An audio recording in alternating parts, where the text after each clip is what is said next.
Salut à tous, bienvenue sur Sneak Peek, je suis ravi de vous retrouver pour cette nouvelle vidéo dans un cadre vraiment particulier. Aujourd'hui, on est sur les Colonnes de Buren à Paris. Ça change un peu de ce que je fais d'habitude, de ce que je vous propose quand on est à Lyon. Aujourd'hui, nouvelle vidéo concernant la Air Jordan 1 Black Toe que je porte à mes pieds. J'ai déjà arpenté pas mal les rues de Paris aujourd'hui. Je vous ai préparé un unboxing comme d'habitude. Et cette paire, elle est vraiment particulière. Pourquoi? Parce que pour une première fois, on a une Jordan 1 qui reste sur les étagères. Comme ça, depuis plusieurs mois, on a une paire qui n'est pas partie directement. J'ai même pu profiter de soldes, c'est pour ça que j'ai acquis cette paire et que je peux vous en faire la review aujourd'hui. Depuis Paris, sur les colonnes, noir et blanc, les Black Toe, c'est parti tout de suite pour la review complète.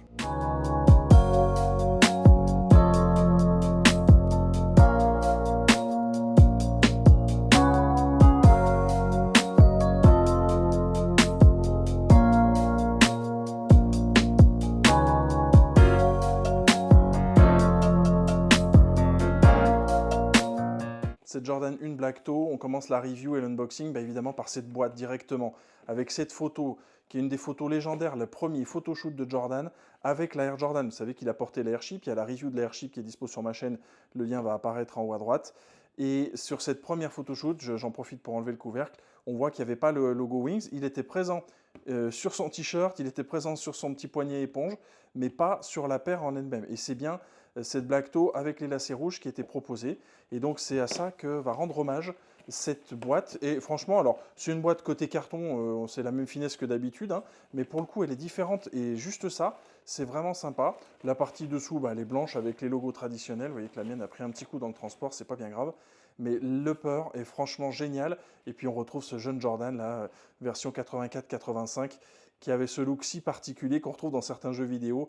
Et franchement, juste pour ça, ça vaut de l'or. Quand on ouvre la boîte, les détails ne s'arrêtent pas là, puisqu'à l'intérieur, on va retrouver le Wings logo, mais sans la mention Air Jordan, et avec marqué attention spéciale, Special Attention, Michael Jordan. Donc en fait, sous-entendu, c'est un peu comme si c'était un produit, un échantillon qu'on destine à Jordan pour lui montrer ce à quoi va ressembler sa paire. Donc ça aussi, c'est vraiment très sympa. Il y a un petit swoosh en haut qui vient compléter ça. Il y avait un tampon sur cette paire, mais qui a été effacé. Mais donc voilà, ce petit logo, juste ça, je trouve ça vraiment très cool. Si on continue l'unboxing, on va voir que on a ici un papier spécial. Et oui, ce papier, il était vraiment fait pour rendre hommage à ça. Donc le logo Wings qui apparaît ici, je vous montrerai le papier dans son intégralité, et avec plusieurs photos qui viennent de cette séance photo de Jordan. Et après, on tombe sur la paire, on continue l'unboxing ensemble. Le papier, donc le voici, ce sont en fait les prototypes du Wings logo, hein, on voit avec le ballon au-dessus, le logo Air Jordan finalement qui était celui qui avait été envisagé dans un premier temps mais sans doute trop simple, une version avec le logo Nike, bon pourquoi avec la mention Nike, pourquoi pas, et puis d'autres photos issues de cette même séance, hein, qui est vraiment une séance qui est devenue légendaire puisque on voit la photo d'ailleurs sans le Jumpman, hein, c'est sur cette photo que Jordan a posé pour la première fois pour le Jumpman, et cette photo elle existe, hein, sur des t-shirts, sur des vestes, etc. Mais donc c'est vraiment sympa de voir toute l'histoire en particulier de ce modèle et de ce logo si iconique maintenant s'écrire sur ce papier. La Jordan 1 Black Toe, c'est vraiment un des coloris classiques. Alors c'est vrai que je suis surpris de voir qu'aujourd'hui elle traîne encore beaucoup sur les sites et qu'on a des promos qui sont disponibles. Ça m'a permis de l'avoir, hein, très clairement avec un prix super avantageux. Mais d'un côté, je suis pas triste non plus. Pourquoi? Parce que quand j'ai commencé à collectionner les Air Jordan, il y a plus de 25 ans, au début je les portais comme ça, je les collectionnais pas vraiment, j'arrivais à trouver de temps en temps des paires pour pas cher. Et c'était ça aussi qui faisait la joie que je pouvais avoir à collectionner, c'était le fait de trouver des paires pas chères en promo quand il y avait les soldes. Et c'est typiquement ce qui s'est produit avec cette paire, qui est sortie au départ à 190, et je vais être transparent avec vous, je l'ai touchée pour 110 sur BSTN, et elle est dispo en solde sur pas mal d'autres sites. Alors, c'est vrai que c'est pas le cuir le plus épais, c'est pas etc., etc. On peut dire tout ce qu'on veut, il manque le Wing logo. Ok, ça reste une super paire de Air Jordan 1, et à ce prix-là, franchement, ça vaut pas le coup de s'en passer. Alors, les fondamentaux, ils sont là. On a une paire qui est peut-être très légèrement vieillie, hein, très légèrement jaunie au niveau de la semelle intermédiaire. Ça me choque pas, je suis pas hyper fan. Je préfère quand c'est bien blanc, mais pour le coup, ça me choque pas. La traction habituelle de la Jordan 1, là, les détails, pareil, ne changent pas. Le fronto, pareillement, hein, comme je disais, c'est un cuir qui est un petit peu dur, mais ça correspond aussi, franchement, à ce qu'on voit sur beaucoup de Air Jordan aujourd'hui.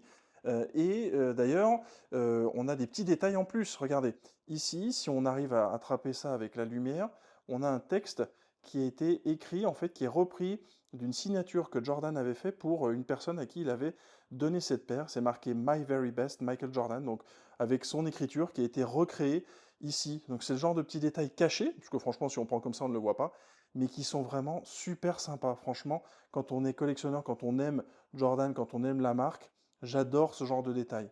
Et c'est pour ça que, au départ, j'ai pas trop compris pourquoi elle n'ait pas marché. J'ai envie de dire, tant pis pour les gens qui sont passés à côté. Moi, j'ai une paire neuve que je vais pouvoir porter, que je vais pouvoir, eh bien, avoir vraiment à mes pieds à l'occasion. Alors, vous voyez que la Jordan 1, elle vient avec les lacets défaits. Ça, c'est une tradition. Je ne sais pas si vous savez pourquoi, mais c'est parce qu'en fait, Michael Jordan, laçait toujours ses chaussures avant les matchs. Ça fait partie de son rituel. Et donc, jusqu'à la fin de sa carrière, il avait toujours des paires qui n'étaient pas lacées. Alors, peut-être pas avec la Jordan 18, à mon avis, la toute dernière, parce que franchement, elle est très dure à relacer. Mais en tout cas, quand on prend les paires les plus anciennes comme celle-ci, clairement, c'est ce qu'on voyait avec Jordan, hein. On le voyait toujours lacé, il y a des photos où on le voit lacé, les Jordan 13 notamment, et pour le coup, ben c'est ce qui rentre ici dans la légende finalement de la marque. Et donc vous avez les lacets noirs et les lacets rouges. Pour le coup, ben ouais, je les ai pré-lacés sur le pied droit. Ben franchement, je préfère le lacet rouge. Je trouve que ça pop beaucoup plus. Ça donne ce côté unique à la Air Jordan 1. Je ne sais pas ce que vous en pensez, mais le noir, à mon avis, sera un petit peu plus fade sur cette paire-là. En l'occurrence, voilà, vous l'avez vu, hein, la Jordan 1, il n'y a rien d'exceptionnel dans sa construction. C'est une Jordan 1 OG, c'est même pas une OG 85. Mais pour le coup, franchement, moi je trouve que Jordan devrait se limiter sur les silhouettes qu'il propose dans ce modèle-là, avoir un seul et même type pardon, de silhouette et nous proposer tous ces coloris classiques plus régulièrement parce que finalement, je pense qu'il y a quand même de la demande globalement et surtout avec un prix plus bas parce que franchement, c'est pas la paire qui coûte la plus chère à assembler. Si on continue dans les détails de cette paire, on voit que ben voilà, le col sur le haut, ben, c'est clairement un cuir qui est synthétique, ça a toujours été le cas ici. La fabrication, moi je le trouve qu'elle est plutôt bonne. Le padding à l'intérieur est de bonne qualité. Le nylon qui a été utilisé pour la semelle, pour la languette, pardon, ben, c'est pareil, c'est de la bonne qualité. C'est pas une Jordan premium, c'est une Jordan de bonne qualité, facile à porter, puis surtout qui craint pas grand-chose au niveau des éléments. Elle est complètement en cuir, donc pour l'hiver, on peut porter ça sans aucun problème. Ce que je vous propose maintenant, c'est qu'on compare ça avec l'autre paire que j'ai déjà en Blackto. Cette autre paire de Blackto, la voici. C'est celle qui vient du pack Old Love, New Love, qui est sorti en 2007, que j'ai beaucoup porté. On voit qu'elle est quand même bien usée, hein. L'arrière est un peu usé, l'avant aussi. Il y a du Chris à mort sur l'avant. Mais j'adore et je ne la jetterai jamais. Alors c'est une mid déjà, hein, donc clairement en termes de taille, pour le coup on peut comparer, mais il n'y a vraiment pas photo. On a le Wings logo qui ici ben, en fait est pressé, hein, sur le cuir. Donc contrairement à ce qu'on a avec le logo Jordan, le logo Air Jordan tout simple qui est proposé ici. Voilà pour les différences. Donc je vous disais la hauteur. En termes de taille de pied, eh bien, vous voyez que c'est toutes les deux un 46. Mais alors franchement, moi je trouve ça complètement dingue. En comparant, là j'ai vraiment aligné, on le voit à l'arrière, les paires. Et regardez, il y a quasiment 1 cm d'écart. Alors ça vient aussi sur la manière dont est fait la chaussure. Elle est sans doute plus fine maintenant et un peu plus allongée, comme elle était d'ailleurs à l'époque. Là, clairement, on est sur une réinterprétation, mais les deux me vont très bien. Donc j'avoue que j'ai un peu du mal à comprendre le choix qui a été fait. Autre différence à l'arrière. Alors je commence déjà par cette petite table de cuir. C'est beaucoup plus fidèle à l'original ici, hein, avec la partie plus étroite et plus haute. Ici, bah, comme on est sur une mid en même temps, c'est normal, c'est un peu plus bas. Surtout, c'est noir. Donc là, une différence qui est très claire. Et puis, regardez, l'autre différence majeure, c'est la présence du Jumpman. Et oui, j'ai aussi d'autres paires de Air Jordan 1 de l'époque. On poussait à mort le Jumpman, donc le logo Nike était remplacé quasiment de partout par des Jumpman. Et d'ailleurs, ça va se confirmer. Si on prend ici la languette, vous voyez, c'est le Jumpman avec Air, alors qu'on a ici le classique Nike Air qui est proposé sur cette paire. Donc là aussi, une sacrée différence qui a été proposée à l'époque. Autre nuance également, c'est le matériau du swoosh sur le côté. Regardez, on le voit ici, hein, c'est un nubuck, je pense synthétique, très clairement, hein, qui est proposé ici. Ici, on est sur un cuir. Voilà. Et là aussi, c'est une grosse différence. Je pense que ça, c'est plus fidèle au modèle d'origine des milieux des années 80 que ce qu'on a ici sur ce modèle mid. Pour le reste, lacets rouges, un petit peu différent, sans doute un peu plus large ici. Ils n'étaient pas franchement de très bonne qualité, ces lacets, ils ont très mal vieilli. Mais bon, c'est pas grave, je les garde. Ils sont plus d'un rouge qui est quand même assez différent, alors que là, c'est beaucoup plus proche, je trouve. Mais c'est intéressant de voir cette comparaison, de constater l'évolution qu'il y a eu en, on va dire, un peu moins d'une vingtaine d'années sur la perception et sur ce que Jordan souhaitait faire.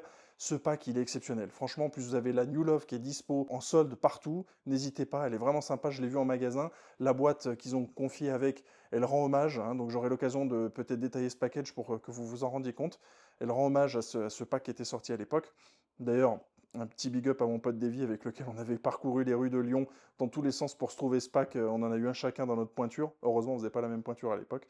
Mais je suis ravi du coup aujourd'hui de pouvoir revoir cette paire neuve dans ma collection et enfin avoir une paire qui soit vraiment portable plus facilement, même si de temps en temps j'ai remis l'autre. Franchement, si vous avez raté cette paire à cause uniquement du Wings logo qui n'était pas sur le côté, ben, c'est pas grave, vous pouvez encore vous rattraper et avec un prix super intéressant. Pour le coup, moi j'avais simplement pas le budget, hein, vous savez, sur ma chaîne, on m'envoie pas de paire pour l'instant, c'est une chaîne qui est petite, c'est une chaîne de passionnés, je la fais pour vous et je la fais aussi pour moi pour me faire plaisir, très clairement. Mais pour le coup, ces paires-là, je peux pas toutes me les offrir lorsqu'elles sortent. Donc c'est un modèle que j'avais envie d'avoir à l'époque, mais que j'ai pas pu prendre, et du coup ma patience a porté ses fruits, puisqu'aujourd'hui on a cette Jordan 1 que je peux vous présenter, je suis ravi de pouvoir le faire.